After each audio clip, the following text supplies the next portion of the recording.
But then now let's talk about Taekwondo, Taekwondo, yeah, Taekwondo. I mean, there's, last year wasn't a great year for them at all. I mean, yeah, they didn't qualify, they didn't qualify for the Olympics. They had issues at the board level. There was just a lot of drama, and that, didn't contribute anything positive, to the sport.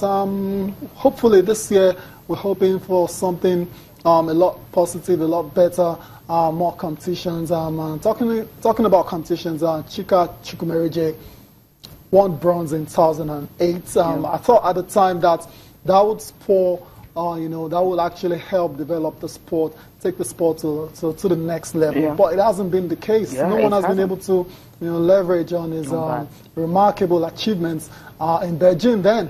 So that's why we are where we are now. Yeah, and of course, that's the reason he keeps organizing tournaments for kids across the board every year. And this time around, about 12 states will be participating for the CCSF Taekwondo Prix Series 2. This is second in the Prix Series, and for Chika Chukwumerije, his sports foundation is actually doing that. 12 states have confirmed that they will be participating. He will be joining us live from Abuja to talk about this tournament, how many kids will be participating, and what they will be doing to ensure that most of these kids, after now, they will be monitored. So that's what we will be looking at. And also, we know that he won the election. I mean, he's a representative of players in the board. Good morning, Chika. Welcome to the program. Good morning. Yeah, good to have you. Now, let's just... it's a pleasure to be here. Thank you. Okay, let's start with the Taekwondo Prix Series 2 that is coming up. 12 states have confirmed participation. How is this year going to be? What's going to be different from the very first one that was heard? Okay, yeah, actually, a 13th state has joined the Ebonyi, first of all. What makes it different is, first of all, only upcoming Taekwondo athletes are eligible to participate in this event. So all the national champions, all the people who have been to national camps, they cannot be allowed to participate, to give an opportunity to the ones coming up, to improve their confidence and all that. So that makes it a really good event, because the upcoming athletes are going to use the latest gear in Taekwondo. And there's this new system that uses the latest World Taekwondo Federation rules. And I think it's going to be very beneficial, not just for FCT, but for every state that participates, for their athletes to get used to the new rules, used to the tournaments, right from the world go. So I think that's a very valuable addition in this edition. Secondly, we designed a ranking system, because what we want to do is we want to see as these athletes progress from edition to edition. So the ranking system allows them, one, to feel part of the process, because they're going to get rewards for being ranked. So at the end of the year, the people that are highest ranked, we're going to give them some kind of trophies and rewards and all that. So it helps us keep tabs on all the athletes that are going to pass through the system. Another thing that makes this edition stand out is the fact that an online portal was actually used to register the athletes, which has never happened in any Taekwondo event in Nigeria. And I thought that, well, we're quite backwards with regards to technology. If we can use online systems, portals, to gather this database, then we can't really know the athletes passing through our system. So we have prize monies for those in the seniors categories. A little, not a lot. 7,000 for gold, 5,000 for silver, and 3,000 for bronze, because they are coming up, just to encourage them. And in the first edition, we had just kiddies and seniors, but in this edition, we added the cadets and the juniors. And we did this because we noticed that there was a gap between the kiddies and the seniors. A lot of coaches across the country, they make money from teaching kids. But by the time they become cadets and juniors, they either go off to secondary school and it's not so profitable.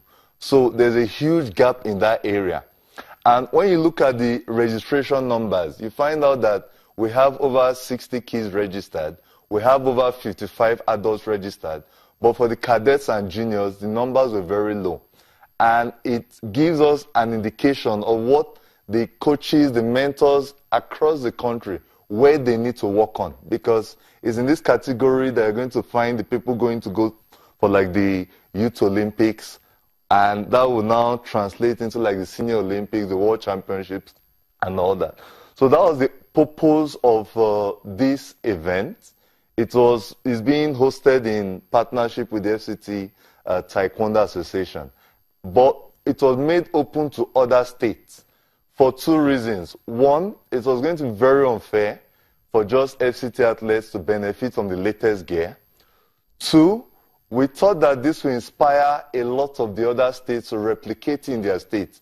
Because in every state, we want to see if we can inspire people to host events consistently so that the young ones coming up can have the opportunity. Three, the young people coming up, they have so much energy and they want to find where to use to express this energy. The coaches teaching them, they just keep teaching them, but there are no competitions for them to really see if what they are teaching them is being assimilated.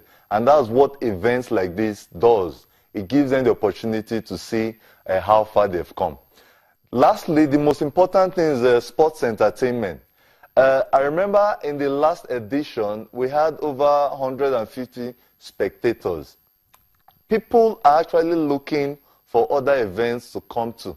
So it's not just to go and watch a cinema or watch dance or poetry or all those other good stuff.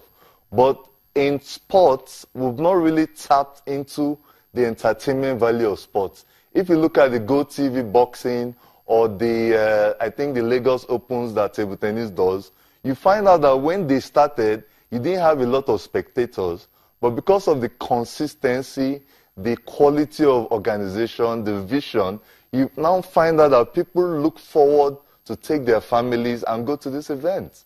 And I think Taekwondo and a lot of the other sports can do something similar. We could sell the entertainment value of sports to Nigerians itself so that we can grow our fan base, grow our database, and consequently, you find out that corporate sponsorship will be able to come in to help these other sports.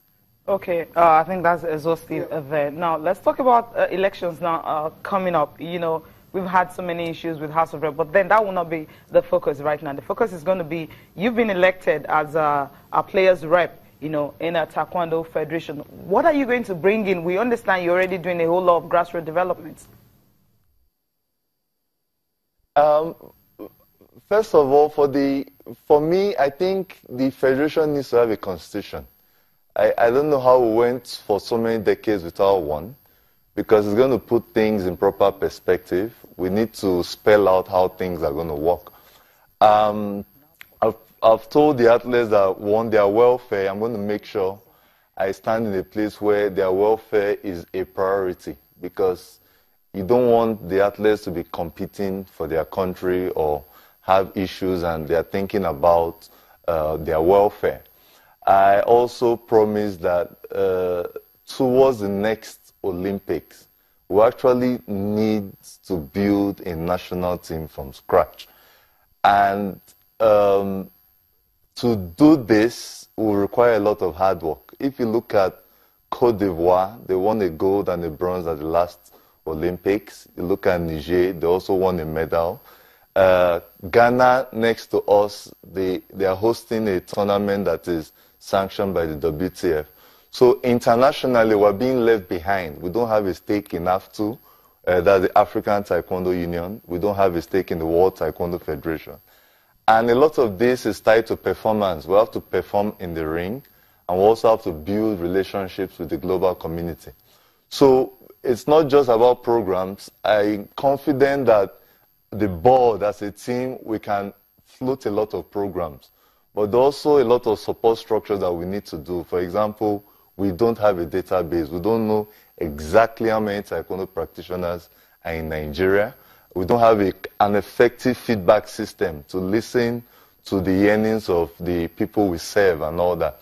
So I'm looking forward to the new board. I think that the lessons of the last board I hope it will help us to build a more constructive relationship for the next 4 years.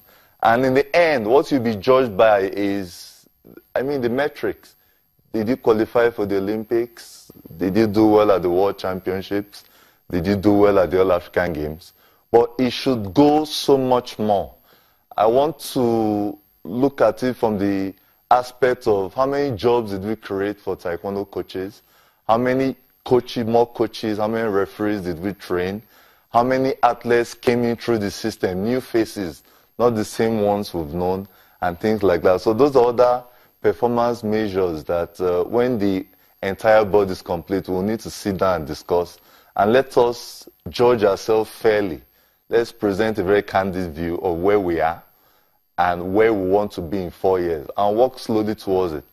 And I'm going to add this. It's going to be a very difficult task. So it's something that the board members are coming in need to be committed to this vision.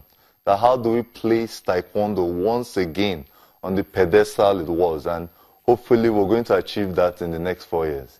Yeah, that's what we are praying for, because most of us were not happy that Taekwondo couldn't make the Olympics. Thank you so much, Chika Chukwumerije, for talking to us this morning. All right, I said a whole lot. I mean, I love the fact that they're going to have active online registration portal to register, to register those that will be participating. Thereby, you can monitor it. And the fact that now we'll talk about the fact that he's going to do a whole lot concerning the fact that once you have the board ready, they need to sit down, have a constitution, start thinking of how to project Nigeria, not just in Africa, also at the world stage. Yeah. Ghana, I mentioned Ghana. Cote d'Ivoire, Niger Republic are leaving Nigeria behind. Of course, they're supposed to be giants of Africa. Yeah, we're supposed to be. Population-wise, yeah. That's not the case. But it's made a lot of sense this morning. The Constitution it talked about, that's very important. Key. Because as the athlete rep at the Nigerian Taekwondo Federation, if there's no Constitution to actually help his, his ideas, his plans, then he's going to be left frustrated at the end of the day. So he knows what he's doing when he asks for that constitution. And he talked about database as well. So, I mean, you expect basics like that to be on ground already, but interestingly, they're not. Yeah, so they're not. I mean, just having this very first competition in Nigeria that is having that interesting. So yeah, so there's a lot to work on. Like Sani said, we have to be patient as well to us fans, and it's a tough job. It's a long-term thing, so we might not see the results, immediately. So we have to be a bit patient. As long as they're working, and that'll be good enough. Okay. Yeah. They're working to begin with? Yeah, as long as they're working, like people can see that, okay, they're actually, doing something to develop the sport of Taekwondo. We need to go on a break now, Cecilia, all right? Yeah, we need that. Okay, let's go on a break. We're still going to watch the match between Caps United and Al Ahly.